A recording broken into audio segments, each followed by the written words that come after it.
bien bonsoir à tous les amis, supporters, supportrices parisiens, amoureux du football, supporters de notre club, bienvenue à vous. Donc la vidéo du jour les amis, je voulais revenir sur Neymar qui donc reste au Paris Saint-Germain. J'en profite juste pour vous dire, hein, les amis, arrêtez euh, de tomber dans le panneau des insiders, hein, il y en a beaucoup sur les réseaux sociaux, etc., sur les Discord, sur les machins, qui font des tweets, des vidéos, des publications, des machins, hein, qui vous disent qu'ils ont soi-disant des infos sur le Paris Saint-Germain. Ils n'ont rien du tout, les amis. Ils n'ont rien du tout. Ils ont dit, juste par ressenti, juste un ressenti, juste par supposition que Neymar allait rester au PSG. Ils font croire qu'ils ont des sources, des infos. Ils n'ont rien du tout, les amis. Alors que maintenant que Neymar reste au PSG, ils sont là, ils vous disent: ah bah vous voyez, je vous l'avais dit, et machin, et Neymar va rester. Ils n'ont pas d'infos. D'ailleurs, Icardi, est-ce qu'il y en a un de ces gens-là qui a réussi à vous l'annoncer avant? Personne. Personne n'a d'infos. Donc il faut arrêter de donner de la force à ces gens-là. Beaucoup de ces gens-là donnent de fausses infos, donnent de faux noms de joueurs, et après, ben, les gens leur font tellement confiance, se font tellement duper, que ben, lorsque ces joueurs en question, que ces insiders ont cités, lorsqu'ils viennent pas au PSG, ben, les gens vont commencer à critiquer le PSG. Ouais, vous n'avez pas réussi à faire ce joueur, alors qu'ils n'ont jamais du tout négocié pour tel joueur. Voilà. Donc ça nuit au club, ces gens-là nuisent au club et profitent de la naïveté de certains supporters et profitent aussi de l'impatience des supporters envers le mercato et profitent aussi de du fait que le PSG, tout le monde s'intéresse un peu à ce qui se passe au PSG. Voilà. Donc franchement, c'était mon petit message du jour. Bref, les amis, donc Neymar reste au Paris Saint-Germain. Donc, premièrement, derrière tout ça, je pense que Leonardo a réussi dans cette histoire à faire redorer le blason du Paris Saint-Germain aux yeux des autres clubs européens. Voilà, je m'explique. Leonardo déjà a montré premièrement à Neymar qu'il n'était pas indispensable, qu'il n'était pas au-dessus du club, que tu veux te barrer, il n'y a pas de problème. Voilà, on va pas se mettre à genoux et on va pas se prosterner devant toi pour te supplier de rester. Tu veux partir, il y a une porte de sortie. Par contre, si le Barça te veut et que tu veux te barrer, c'est pas comme le Barça souhaite et comme toi tu le souhaites. C'est sous nos conditions. C'est ce qui s'est passé avec la Juve avec Manchester. La Juve avait dit à Manchester, pour Pogba, c'est 120 millions d'euros, sinon c'est rien. C'est il part, mais c'est sous nos conditions. C'est pas comme vous voulez. Hein. Le Barça est venu vers le PSG en mode euh,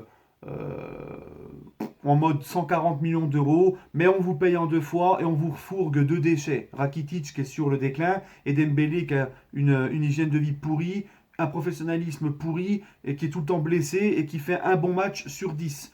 Donc, c'était vraiment prendre le PSG pour des cons, pour des pigeons. Donc, Leonardo n'a pas calé face à la pression de Zahavi, sous la pression du clan Neymar, sous la pression du Barça. Et il a montré au PSG que si on veut jouer il a montré que nous, le PSG, maintenant, on joue. On veut jouer dans la cour des grands. On est un club. Vous n'êtes pas au-dessus, vous êtes pas au-dessus du PSG, d'accord. Vous venez pas avec vos conditions. C'est nous, c'est notre joueur. Il a encore 3 ans de contrat. Il partira, mais sous nos conditions, selon ce que nous, on veut, on demande pour lui. Voilà. Et ça, les amis, gros coup de chapeau à Leonardo qui a su redorer le blason du PSG et montrer que c'est fini la pigeonnade. Voilà. Et je me pose des questions, je me demande comment est-ce qu'on aurait géré ce dossier Neymar s'il y aurait eu encore Enrique avec Nasser qui gère le dossier. Je pense que là, les amis, Leonardo, franchement, c'est notre meilleur recrue. Donc maintenant, qu'est-ce qui va se passer? Neymar, Leonardo, il est très malin. Il l'a mis au pied du mur. T'es pas parti parce qu'il n'y a pas eu ce qu'on demandait. Maintenant, il y a eu ce qu'il y a eu avec les supporters du PSG. Et ben Neymar, il n'aura pas d'autre choix, les amis, d'essayer de renverser la tendance envers lui. S'il veut reconquérir le public du PSG, Neymar, il n'a qu'une chose à faire, c'est de rentrer dans le rang, finir le Club Med, il sait qu'avec Leonardo, il n'y aura plus de passe-droit, donc de rentrer dans le rang, finir le Club Med, être sérieux euh, et, euh, et tout faire pour nous faire une saison pleine, parce qu'on peut parler aussi de ses problèmes d'hygiène de vie à Neymar, c'est pas tout rose, hein, attention. Et également se donner comme un malade sur le terrain. Et Neymar, c'est quelqu'un qui reste, malgré tout que c'est une pupute, parce que ça reste une pupute, et vous verrez que l'année prochaine, il voudra recommencer à partir au Barça, etc. C'est comme ça. Hein, il est comme ça. Voyez ce qu'il a fait à Santos, voyez ce qu'il a fait au Barça quand il est venu chez nous. J'invente rien quand je dis ça, d'accord. Donc, Neymar reste quand même un mec qui a un ego, qui a des sponsors qui sont avec lui parce que c'est un joueur exceptionnel. Donc il a un ego. C'est reste un compétiteur. Donc maintenant, même s'il reste par défaut, je pense qu'il va se mettre dans le rang et il va ne pas avoir le choix que de tout donner sur le terrain et d'essayer de renverser la tendance avec les supporters parisiens.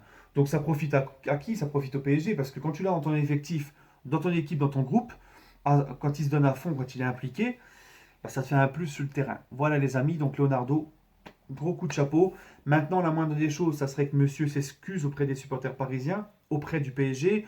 Alors oui, ça sera pas, c'est sûr, ça sera pas sincère, mais c'est au moins la moindre des choses à commencer par faire. Et ensuite, bah, les premiers matchs, il risque de se faire copieusement siffler. Mais ça ne sera pas la faute des supporters. Ça sera à lui d'essayer de renverser la tendance. Ça sera à lui de tout donner pour justement renverser tout ça. Voilà les amis.